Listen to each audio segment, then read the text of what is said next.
अस्सलामुअलैकुम। आप देख रहे हैं रोशनी प्लस चैनल, जहां हम रोज़मर्रा ज़िंदगी की गलत फहमियों, ग़िज़ाई हकीकतों और मुआशरती रायों को सादा अंदाज में मगर सच्चाई के साथ आप तक पहुंचाते हैं। खुशामदीद। आज हम एक ऐसे सवाल की हकीकत जानने जा रहे हैं जो अक्सर घरों में बहस बन जाता है, क्या गोश्त और कलूल यानी सुर्ख लोबिया ताकत में बराबर हैं? चलें सच जान लेते हैं।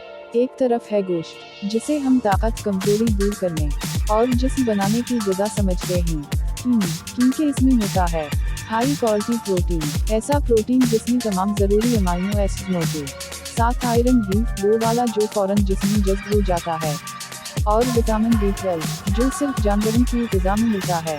इसीलिए गोश्त कमजोरी, खून की कमी और पट्टी की मजबूती में अहम किरदार अदा करता है। लेकिन दूसरी तरफ मौजूद है कलूल यानी सुर्ख लोबिया। ये गोश्त जैसी ताकत तो नहीं रखता, मगर इसकी क़ुव्वत अलग और कीमती है।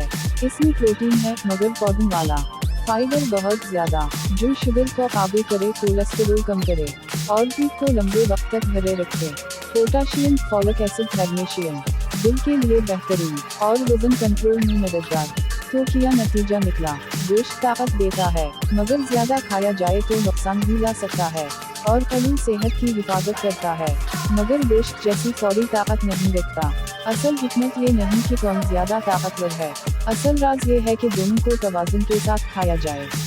हफ्ते में 2 बार गोश्त और 2 से 3 बार लोबिया या दालें, यही जिस्म की असल ताकत और सेहत का बेहतरीन फार्मूला है।